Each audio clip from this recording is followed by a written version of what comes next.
So it has the beautiful city as its backdrop. It also have this experience that when you leave your comfort zone, when you go to a different city, and it's really everything is new, you have to adapt yourself. There's this cultural clash, so that's in the book too. And it also has this really wonderful science fiction story that touches on themes that are really new on astrophysics and cosmology, which is dark matter and dark energy, and also dreams. These Mm. three things that we know so little about, and they make up a lot of our lives.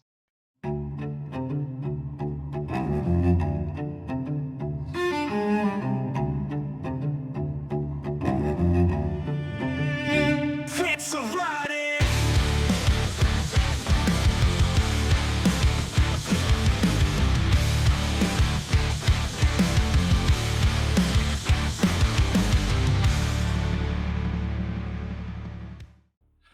Hey there, Scribbles and Scratches. Welcome to the Fitz of Writing. I am your host this episode, R.M. Johnson, and as always, this is for our creative edification as well as your entertainment.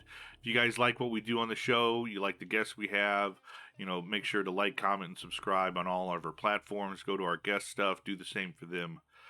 This week, our most benevolent patron, Sir Dr. Duncan Cackworth, Esquire, has brought us yet another wonderful guest, a researcher and IT professional with a PhD who prefers to delve into the big questions surrounding time, reality, human perceptions. Author Vinny, is it Maia? Maya, Maia. Maya. Vinny Maia explores many of these concepts and perhaps more within his novel Under Full Moons. Welcome to the show, Vinny. How you doing? I'm fine. I'm just doing great. It's a pleasure to be here.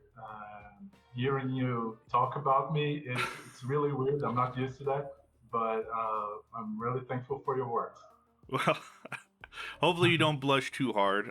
We can just get right into it.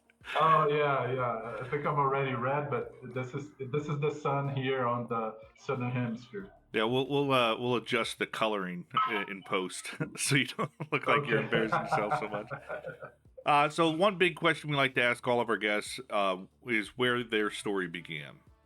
Do you want to tell us how you got on to the writer's journey? Yeah. Well, actually, my writer's journey began really long time ago because, as you said, I'm a researcher. I'm a, I work also in the cybersecurity business. I am traditionally published within the industry. I have books about AI, drones, and cloud computing. So while in the academia, I have to write a lot of articles, books, and travel a lot. So I'm used to just sitting down and writing, and with the process since my university years. So but I always wanted to write fiction. Whenever I was finishing one new book in the industry, I just thought, well, maybe I could write some fiction, but I never had the time or maybe the opportunity to do it. And as time passes, my wife went to do a master's degree in Paris. And I said to her, because when I did my PhD was in Sweden.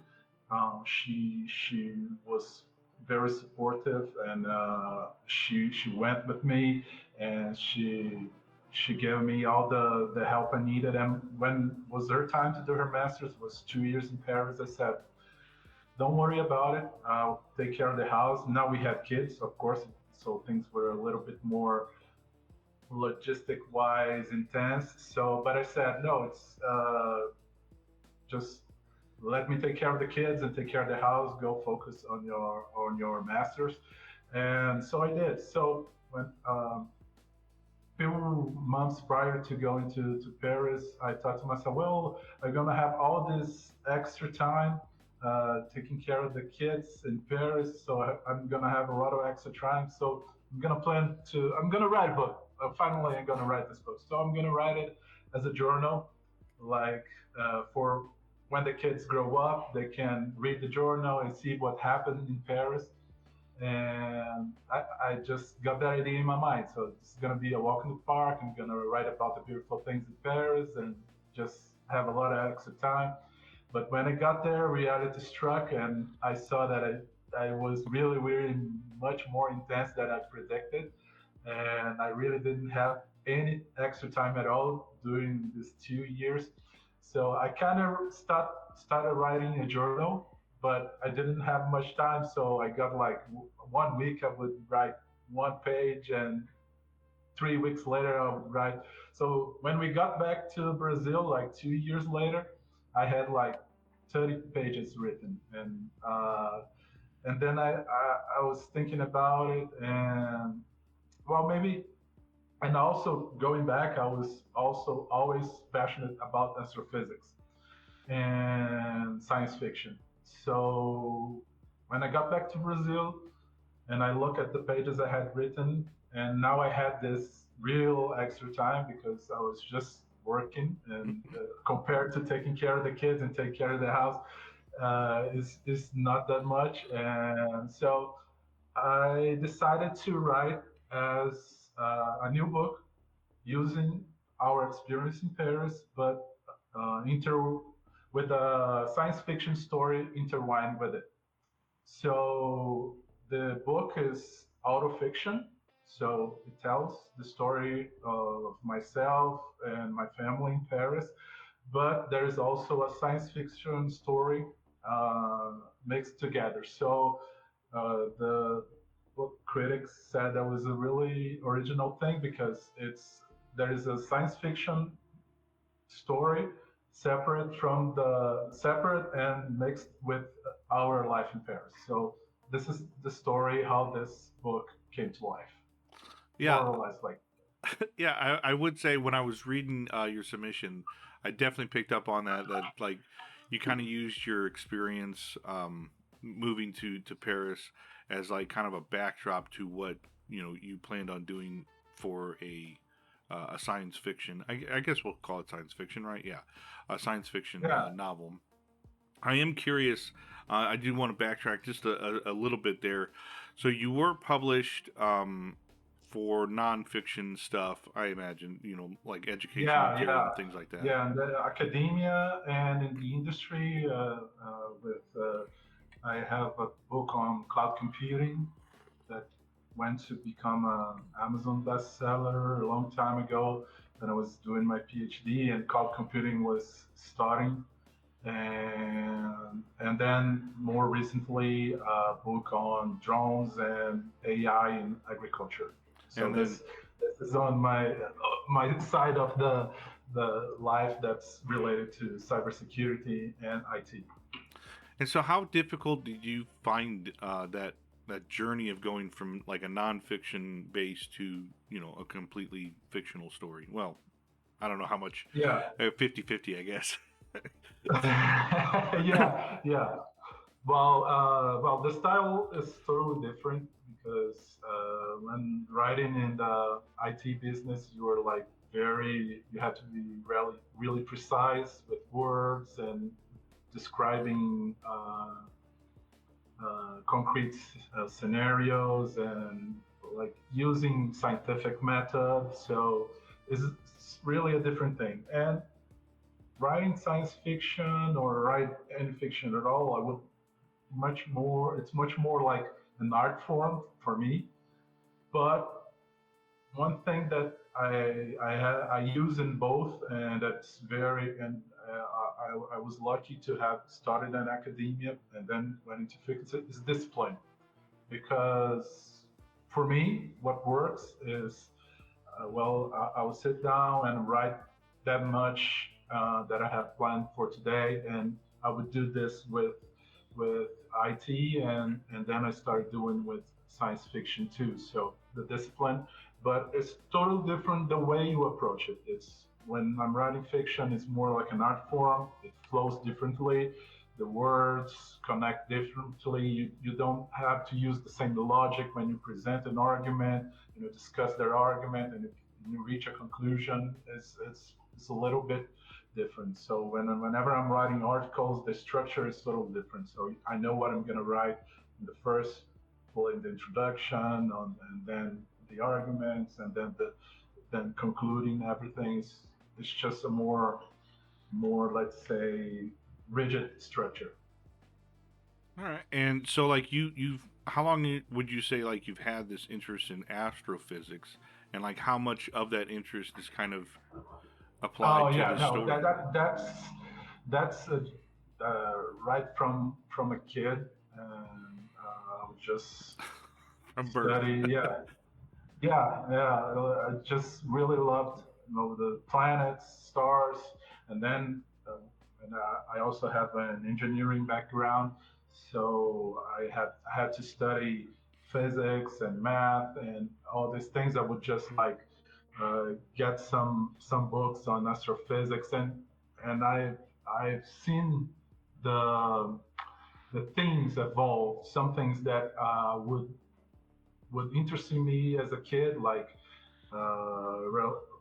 Einstein relativity, has evolved to another things that I am nowadays interested, like dark matter and dark energy. So I want to use those things in a fiction book because I hadn't seen that in ever. So these two themes, the dark matter and dark energy, that are really now being studied in astrophysics and cosmology, is I had the pleasure to use them in my book. Well, I do have one quick follow up that's completely separate of everything we've discussed so far. It's more of just a general inquiry on my part, and then yeah, we'll leap deeper into the under full moons. I do have a. Are you a do you have a interest in tabletop gaming at all? Oh yeah, yeah, I do. I used to play as a kid. I mean, as a teenager, and recently I saw my teenage daughter. She was watching Stranger Things, the series, and when I saw that group playing D&D, I remembered my group when I was about the same age playing D&D in the same like style of place, and then the personalities were the same. It was really in the final episode when they are like closing the books, they're going to university, and it was just an emotional feeling because something like that happened whenever we were like 17 and 18, close to going to the university. We had to close our group that we've been playing for like I don't know how long, like almost 10 years, and then we had to close. So it gave me the same feeling. And I was my daughter was watching the episode, and I was just like moving my face away, like uh, crying the Yeah, tears. And dust. Yeah, you got the yeah, dust. Yeah. yeah. So that was really emotional for me. But then I stopped playing for a long time. But then, like five years ago, with the miracle of internet, and I got two groups actually that we play online now.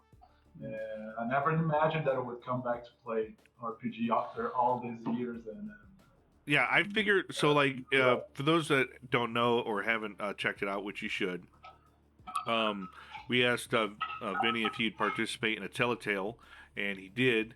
And his story is very it catches you off guard. That's what I love about it. I would say out of everyone that's participated, I won't say you're my favorite because that's rude to everybody. But you're You definitely in can my top. Yeah, you're definitely in my top. we can edit out. Yeah, we can edit it out, and Well, then yeah, and you told this story of some kids at a table, and I was just like, "There's no way this guy has not played D&D." yeah, no, Because yeah. you got too much in the know stuff going on, and I'm like, yeah, that he's been at a table, he's rolled some dice, he's got to know. Yeah, yeah. I have a lot of books now. I'm really happy because my kids are into it nowadays. Everything is just like tablets and stuff, but they started playing, and I'm really happy because I can buy them buy them books because I'm buying the books for me actually. Yeah, my daughter was doing the same thing, and then she stopped. Now she's in that phase. It's Uh, like, oh, I can't be the kid left out at school. I got to be like one of the popular kids. I'm like, you're uh, going the wrong direction in life. yeah, but well, down the road, maybe we should come back to it because yeah, I was just so happy because after all these years, I started playing again, and it's just like the rhythm is different, and I don't know if you can tell from the story too. I really love playing RPG now again, but I don't think I'll ever get that feeling of playing at that time because there was, I mean, the world was so different. You only got information from the books. You didn't have the internet, so you had to come up with everything yourself and with your friends, and you would talk about the game not only at the table but during school, after school. It was your life revolved around it, and I don't think I'll ever get the feeling again. So I really love playing now, but it's totally different from the feeling is different. I mean, it evokes a little bit of that feeling, but it's not the same. You feel like some of the magic is gone after all these years. Yeah, I think, yeah. But I really like to play to remind me of that feeling. It's like when you smell a really good food, you remember eating that food some time ago. Just it's like I said, sometimes you want to forget, for example, a really good book that you read. So maybe you could read it again for the first time. Because of course, a good book, when you read it for the second, third time, it's good, it's still good. But the feeling you get when you read it for the first time is something you will never have. Yeah, yeah, that is true. And I mean, we could talk about this infinitely. I don't want to derail this author's No problem, interview no problem, talking about D and no D, problem at but I all. was curious, so I thought I'd just ask. So let's talk Oh, about cool. under full moons. Can you give us a quick elevator pitch for what full under full moons is for the audience? Yes, it is a really original take on a slice of life and auto fiction because it is the, the the retelling of a story of a family that moves to Paris. So it has the beautiful city as its backdrop. It also have this experience that when you leave your comfort zone, when you go to a different city, and it's really everything is new, you have to adapt yourself. There's this cultural clash, so that's in the book too. And it also has this really wonderful science fiction story that touches on things that are really new on astrophysics and cosmology, which is dark matter and dark energy, and also dreams. These Mm. three things that we know so little about, and they make up a lot of our lives. For example, I mean, uh, the atoms. I don't know if you already heard about this, but the atoms that makes us the the stars and everything we know of the universe is just it's called baryonic matter. The traditional matter is just like 5% of all matter and energy that exists. You have like more or less like 30%, which is dark matter, and 70% is dark energy. So this, all this is the world, and we know, we see, we feel only like 5% of the universe, which is the matter that we know. So uh, the, this is the mix. This is the the creative soup that is under full moons. Yeah, I think it's an interesting little factoid. I don't know if it's true or where I heard it, but I remember someone saying that we know more about space than we do the ocean. Oh yeah, that is true It's, actually. it's I mean, crazy. yeah, and scales are really interesting too because if you think about it, for example, if you go to any beach and you at that beach you take a grain of sand, you have more stars in the universe than you have grain of sands in All of in the that beaches, beach. yeah. But if you take a grain of that sand, you have more atoms in it than all of the stars in the universe.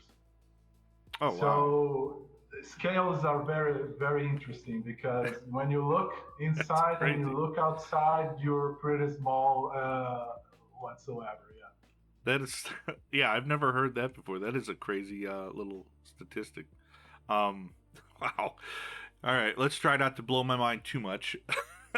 Uh, So it's set in Paris. I do have a question as to just why you chose Paris, but I mean through the conversation we've had, clearly it's you guys moved there. You felt like, hey, yeah. this is a new experience. I should probably start journaling, and then that kind of Yeah. bridged in there. What about as far as from story perspective? What do you feel like why setting it in Paris was a good idea for your story beyond just your ability to write that journal? Yeah, because, well, at first, because I was going to write the journal anyways, because I wanted my kids to know, because when we were there, they Samuel, my youngest, was 1 year old, and Sarah was 3, and I thought they wouldn't remember that much when they were older, and it was going to be such an interesting time of our lives that I wanted to record it in the journal. But also because Paris is such an interesting city. I've lived in other places too, but and I visit a lot of places in my work because I have to uh, like present articles and research in other cities. So I knew a lot of cities, and Paris was always one of those cities that is you you don't have enough time to talk about it because it's so interesting. There's so much stuff going on, and I thought it was just those things aligned, and it was so. I'll write about it, and the kids will know also what happened. It's just such an interesting city, the dynamics with everything involved. I'll never say it's a perfect city. Far from that. Parisians are well known for not being that receptive, but it's just an interesting place. It's just a beautiful, beautiful city. Well, yeah, I don't think any city it can be claimed to be perfect. I mean, every Yeah, place has got its flaws. Even if you're too perfect, then you're running the risk of being boring. And I mean, yeah, Paris is a city of culture. It's a it's got a lot of history in there, so yeah. that's interesting. I am curious about if you could give us a little bit more breakdown of the characters in your. I don't want you to spoil too much regarding the plot. Okay, yeah. Okay. So, well, first of all, the main characters are me and my family, but also there's a lot of people that we got to meet there, and also there are fictional characters that in some way are an amalgamation of people I met and people I invented. But you have like this this tension growing between the real life, let's call it that, with the, the daily routine, and the let me say the characters that represent the supernatural stuff. Let's call the entities, and they are the bridge to the science fiction part. And they come in and they have like this clash because the daily routine is imposing itself, but there's also this huge thing that's happening and that's pressuring the main character, which is a fictionalized version of me, and is pressuring the main character, so he has to juggle whatever is happening with the supernatural stuff that's coming in and the daily routine and helping and seeing Paris and everything that cultural clashes, everything that's happening. So the characters work like that. There's like two themes. And this Under Full Moons is self published, correct? It's a hybrid. I mean, yeah. Let's go self-published. Yeah. Okay. So, and like, what kind of mediums are you using to get it out there? Is it just on Amazon or? Yeah, I have a website, vmaya author.com, and my it's on Amazon too. If you search Under Full Moons by Vmaya, you're gonna find it too. And I'm also on Instagram, vmaya underscore author, and you can find the book in all these medias.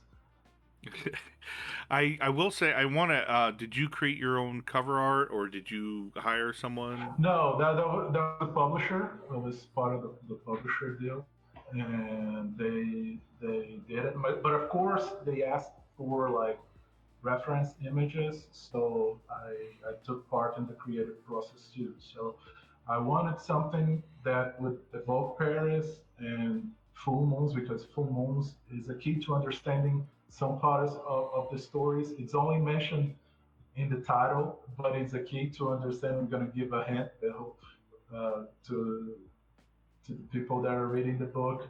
Uh, you have to just look at the title. You understand a lot of things. Under full moons are never mentioned inside the book, just on the title, but it's a key to understanding some key parts of the book. But I said I want something with a full moon on the cover, but I also want something that evokes Paris, but it's not that obvious like the Eiffel Tower. So we did something like the the facade of the famous Haussmannian buildings in Paris. So it was a mix of that. Yeah, I really am a fan of your cover art. I'm glad that you kind of avoided the Eiffel Tower because it still very much gives you the feel that you're looking at Paris. And it's Yeah. big. I wanted to evoke that feeling, but not be just like just in your face Paris. And I'm sure there's a lot of books. There are a lot of books with the Eiffel Tower on the cover. I just wanted to propose a different take on Paris. Yeah, it definitely gives the vibe of Paris. It's like over moon, a giant moon. It's nightfall. It's simple. Like I really am a fan of like some simple but like striking images, and I feel like your cover art really does that. And so I always kind of ask people about their cover art and like where they're Oh, that's getting it cool. done, just because I'm curious. And if there's anyone like they want to plug for it, I love to do that. We're trying to build a community, help people network, and if you see this Yeah. person's art I and you mean, like it, go reach out to them, kind of thing. yeah. So the my publisher Mindster that put together the team. I don't know the names, but there was just like 3 or 4 people involved. So we would go back and forth with the concept, and I would give them reference images. I would just go, oh, maybe this kind of beauty in the front, with the full moon on the backdrop. But I don't know the names of the people in the team because it was like interfaced with the Yeah, publisher, I will just give a shout out to whoever did that. And if you're watching this, thank you very much. You did a really nice job. yeah. If you guys are watching this, drop your name in the comments. We'll help spread you around. Yeah, Um, And so it sounds like you were using like a hybrid publisher, like kind of getting selective yeah. service to help you bridge the gap on some of these things. That's cool. That is a new way of publishing these days. We're always interested to find out more about hybrid publishers and how people are interacting with them because it does seem to be like that's going to be the best model. I don't want to say the best, but it's going to be like a predominant model for a lot of up and coming authors. And there is some waters that need to be navigated in respects to hybrid Yeah, publishers. yeah. So yeah, we do like to try to influence. I don't want to say influence. Encourage people. Like if you've had a good experience and you're working with a hybrid, yeah, let us tout that about. Let's spread the word and try to get more people in those areas. Excuse me, I'm just kind of trembling over my own words. No, yeah, that's perfect. No, English is not my first language, so I apologize in advance. I mean, I should have apologized before You're because doing it's not better my than I first am. language. No, no, Yeah, no. I think people are First, questioning if it's my first language. I no, no, not at yeah, I think all. they're getting confused No, who's from Brazil and who's not. no, no, no, not at all. I am going to take this time to kind of insert a little um, note from our benevolent patron, Sir Dr. Duncan Cackworth, Esquire. He's got a wonderful thing to talk about involving our incredible contest this season. Greetings, scribbles and scratches. I am positively spellbound to announce my incredible contest. A free writing competition designed to reward those daring few who are striving to stride the hard road to publication. Yes, free I say. No entry fees, no hidden curses, no genre restrictions. To enter, simply request a submission form and submit.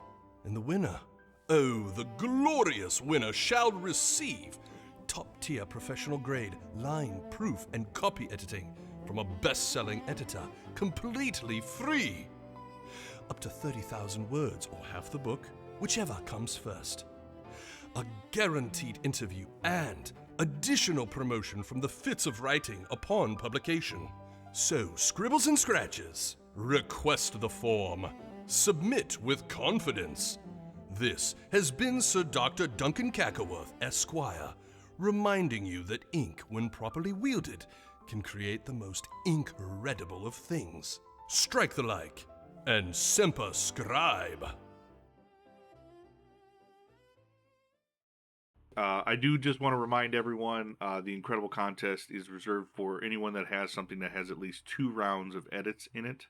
So just keep that in mind. Again, the reward is copy, line, and proof editing from a best-selling editor, Kimberly Huther. If you guys don't know who that is, check out our episode with her. She's a lovely, lovely woman, great energy, and we're proud to do something with her this season, and hopefully we can continue it in the future. But let's get back to what we were talking about, Vinny. We're kind of moving into that general discussion area, and so I will ask you, like, what elements of storytelling do you feel like most attract you? Well, I really love, like I said, things that touch on astrophysics and physics in general. And also, I love fantasy too, as we discussed before. I'm a big fan of role playing games, but uh, always the universe has always interested me, and there's so many interesting things, like mind-blowing things that we live and see every day, and then if you stop thinking about it, why the sky is blue, why the night is black, it's something that I always, because you have all these stars that are similar to our stars, the sun, at night they're all there in the sky, why it's black? I like And I like that kind of mindset because it's really good. You write science fiction, but it's a really good mindset for fantasy writing because the answer yeah. can be whatever the hell you want it to be. You just got to think it Yeah, up. yeah. But all these things, yeah, I know. I love fantasy too. Maybe one day I'll write I write fantasy too. But so all these things have always made me wonder and search for answers, and there is always those places when you don't have an answer yet, uh, that have all this potential for story writing and for hypothesis. And so I use that with dark matter and dark energy because we don't know yet what dark matter is and what dark energy is, and that's because they have the the adjective dark. It's not because they're black or whatsoever. It's just because we don't know what they are. It's Unknown, dark yeah. matter, and yeah, it's just unknown. And I use that that uh, that space to plug in theories that maybe one day get to, we'll find out that they're true, but I use them in the story. So I use the real physics and real research that is actually going on in dark matter and dark energy. But whenever there's a space where there's something unknown, I plug in my theories, and that's what's going on with those things in my book. So I have a quick craft question here. This is more or less because this is your first narrative story, correct? This is your first jaunt into narrative storytelling. I'm curious as to like what you feel like is your strong suit. Like, is it dialogue? Is it description? Is it character building, world building? Like, what do you feel like your strength lies? It's a very good question. I think it is. I think because I have all this background in academia, is whenever I'm talking about something that I want to create, I give a lot of strong arguments that are based on real, I mean, real, real physics. So whenever I'm talking about something that I'm making some things up, but I give like such a scientific and such um, a methodic argument that I think it comes through a lot more convincing. And if people are not bored by it, but I don't think it's boring because I love it. But whenever I'm talking about it, I think it gives like credibility to what I'm writing. So I think my that would be my strong suit. Well, I think that kind of leads me into like what the big question. For anybody that doesn't know, like when we send out these things, we do provide one question that we want them to have some time to sit and think on. And so, like the big question, I would think for you would be, how do you personally balance like scientific accuracy with creative storytelling? Yeah, I think I touched already said something about it, but I try to fill in the gaps. And I have all this creativity, this story I want to tell, these characters, and I use the gaps in the theories that that I can plug it in, and I kind of balance it that way. And of course, as the book is auto fiction, there's a lot of the book that is true to what happened. And whenever I want to put something fantastical and fiction, I just plug it in with all the structure, this framework that physics and astrophysics provide. So that's kind of the balance. I try to stay within what is nowadays accepted in terms of physics, but I also have a lot of room to put my imagination to work. I think man, what's that? There's a term for it. I think it's called like liar's craft, where it's like when you're crafting a lie, there's a certain amount of percentage of truth Yeah, you want to insert in each thing. And so yeah, it sounds like you're using the accuracy of science, and then all the way up until where it stops having like firm explanations. You're like, this is my playground. I can play in here. Okay, yeah. that makes a Yeah, lot of that's sense. a very good take. That's what I said. You're a great interviewer. You. Well, I was just repeating what you said. That's No, no, no, you no. said it first, and then I just reiterated it. Everyone heard that. It's on camera, so we know it's true. I do have. I asked you what you felt like you were strong at writing. I do have one kind of poignant question in regards to in this story. What do you feel like what narrative element or technique did you use? Don't spoil anything, but which one, like what technique or element did you include in this that you feel like you're particularly proud of?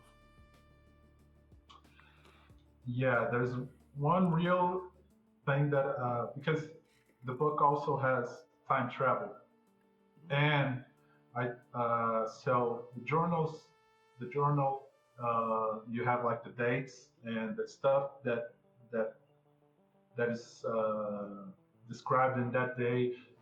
Most of it happened during the day. There's also the fiction part too.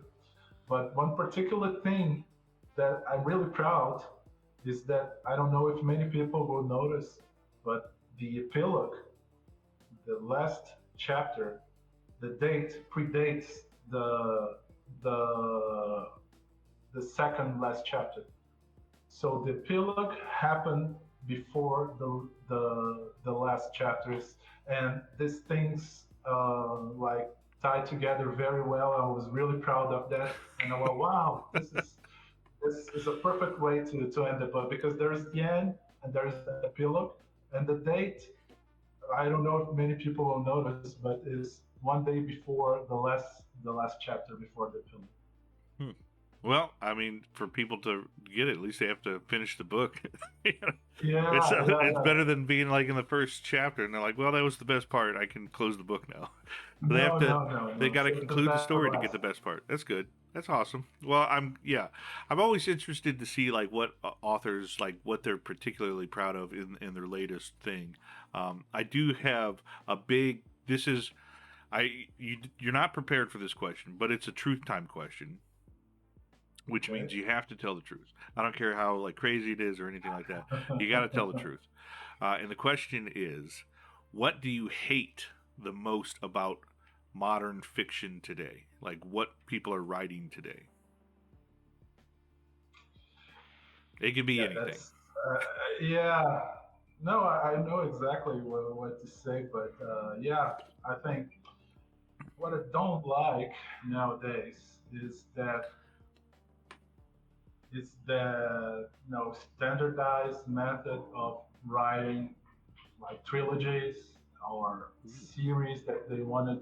You can see that it's being written to possibly be turned into a series or three books or not three books, three movies or something like that. I don't like that forced compartmentalization of stories. Uh, I like when the story is like, I mean, obviously you have wonderful stories that will span a lot of books, but I don't like when it's been previously thought about. I'm gonna write a trilogy. I'm gonna write a series of five books from scratch. I like when a story naturally evolves to that, and it's not thought as a trilogy or a series of five books before it's even the first book is out. So that's one thing I don't like about today because it forces things to be stretched and to not follow the natural, flow of things. Because nobody sits down with a story. Oh, I have a story that will span five books or three books as a trilogy. Nobody thinks about it. Everybody thinks about a story, but commercial. I mean, the commercialization of things now pushes some authors to go that way Yeah, because they're envisioning. that's great. Yeah, that's a great example. I think the serialization of things is kind of becoming a bit of a epidemic. And good piece of advice for any new writer: it's much harder to publish and sell something that's designed to be more than just one book. A lot of Yeah, publishers out there, they want to know that you can at least write a story before you try to tell this epic tale. um, yeah. I mean, to compare to be. I mean, yeah. That's something that personally. That was a great question, by the way. But yeah, something that I see today that is happening, and it takes up the focus of the story and transitions the focus to the medium to how the story is going to be told and not about the story itself. and I think there's something to be said about the mastering of being able to tell a story in a single book. You know, Yeah, because and some don't people, get me wrong. I love stories that span, but I don't want things to be thought like before even starting this event, because I love Lord of the Rings is 3 books, and Doom has, which is one of my favorite series, Dune and Hyperion. All these books, they are made of they are a series of books. But in my mind, the story transcends that, and I see nowadays people thinking about the number of books before thinking about the story. Yeah, and I mean, to your point, I kind of get how Dune is. Like Dune isn't. It doesn't feel like a continued. Like it doesn't feel like it needs all these Yeah, extra books. It just feels like, yeah. The Dune yeah, is I mean, it's just a masterpiece in itself. Of course, the other books are very good also. But if you could like separate, it's not the same as Lord of the Rings, because Lord of the Rings is just this story that yeah, has one giant three story books. told over. Yeah, Yeah. yeah, it's one giant Well, story. But initially it was one. I don't know if you know that.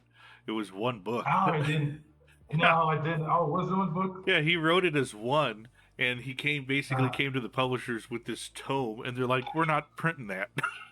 Like you got, see, we're cutting it here, and we're cutting it here, and then we're gonna sell 3 books." see, you made my point. He thought about the story first, and not he didn't Yeah, think about writing 3 books. So it's just one story. yeah, it was So all one that book.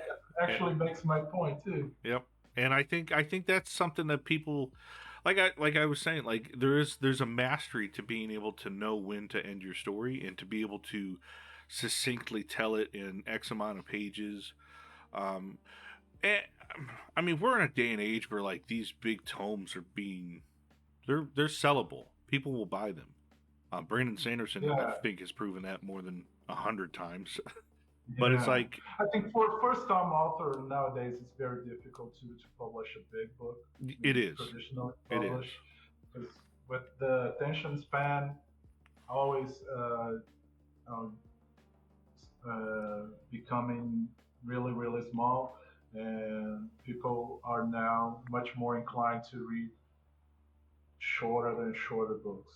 So it's of course, if the author is already established, he's gonna sell the the big books too. But I think nowadays it's very difficult for first-time author to publish a bigger book. Oh, So that's 100%. all that I would say to the writers that want to be traditionally published, is to find your niche. And you have to, if you want, I mean, you can go 2 ways. I always say, I mean, if you want to be published, traditionally published, you gotta play by the numbers. You gotta see how many words the agents are expecting for a first time book. You gotta look the agents, the themes. Nowadays, you're gonna find um,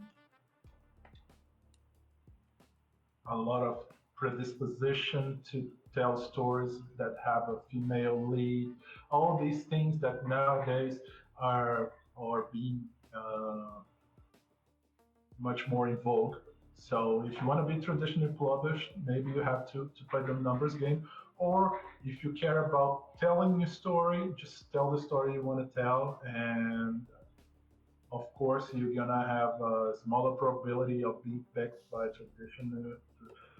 traditional publisher, but you have other ways to go, like self-publishing, habit publishing, and you will be able to tell the story you want to tell. But there's nothing wrong with any of those ways. If you want to be traditionally published, that's a valid and legitimate option. And I just tell, just play the numbers game and go see what's being expected and what is selling nowadays. Yeah, and don't be you'll have to really kind of harden yourself if you're going to take the traditional Yeah, route, because yeah, there is a lot of rejection, and it's nothing yeah. personal. Like I think people, Nothing personal. yeah, Yeah, some, it's just not that subject. Some subjects are really in during 1, 2 years, and nobody wants to listen about them. So if you happen to have written a wonderful story touching that thing that was on 2 years ago, like it's a problem because nobody's gonna buy your story now. But that things happen, and if you wanna go that route, which is a perfect way to go, you just have to look, go at the agents, see what subjects are more inclined to be selected, and just go that way Yeah, do your if you due want to. diligence 100%. Yeah, And definitely do what, like, because every agent has like their own. I know we're kind of giving like our advice right now to people, but like every agent has their own kind of requirements on how to submit. Pay attention to that. It's important yeah, because like slight deviations from that will be enough for them to just be like, yeah. well, It's maybe just next gonna year. be, yeah. Just not even gonna receive a rejection letter, and it's tough out there. But It's a lot of things. Yeah, keep, yeah. yeah, Push on. Yeah, yeah, keep a stiff upper lip, and eventually it'll come through. I mean, Stephen King, I think, got like over 100 rejections before he got picked up, and he's a yeah, prolific writer now. So yeah, you just have to keep going if that's the direction you want to go in, and make sure that that your stuff is as tight as it possibly can be. um, I do feel like we're kind of ramping down. I do want to give everyone one. You want to let us know, let everyone know again where we can find you online and where we can find your book. yeah. I hope you put all the links in the Yes, we will. description. But 100%. my Instagram, yeah, my Instagram is vmeyer_author. My handle. My website vmeyaauthor.com, and my book also on Amazon, and localized to the Amazons. If you're not in the US, not Amazon.com, and if you try to buy the book and it doesn't deliver, take a look at the local Amazon. For example, if you're in France, Amazon.fr, you find the book and it's going to deliver right to your house. The paperback version or the ebook version. And yeah, so please go there, leave comments, leave reviews, buy his book. Let's support our guests, please. I, Yeah, I thank you don't like, so much. yeah, I don't like having people come on and then they get no support from our audience. Please support our guests. It is a key feature of this podcast. I want to remind everyone one more time about our incredible contests. Subscription details are in the description and pinned to our Facebook page. And just remember that our Teletales are, monthly, except for our guests. They'll drop the weekend before their episode. So, check out Vinny's. It's a really nice read. I really loved it. Thank you. And I just want to remind everyone, if you guys like what we do on this channel, you like our guests, you want to support us and them, strike the like and subscribe to like everything we're doing. Is there anything else you want to add? Any things you want to plug before we go, Vinny? No, just thank you. It's been a pleasure and an honor to be here. And thank you so much for being a wonderful host. Oh, my pleasure. You were a wonderful guest. I hope we can have you back on. If you do release something else, please keep us in mind to help Yeah. promote that. I have some projects that I'm working on. I'm excited. I'm excited for it. Yeah. Hopefully we'll have them soon enough. And I'm just choosing uh, what of those two I'm gonna uh, put more attention now, and whenever I decide, I'm gonna just finish them up. It's just two interesting stories that I have going on. Well, I'm expecting a full-fledged fantasy story that delves deep into like scientific explanations for things from you. So you let me know when you write that, and I'll pick it up. Okay. Okay, thank you so much. All right. Thanks, Vinny. Let's fade to black.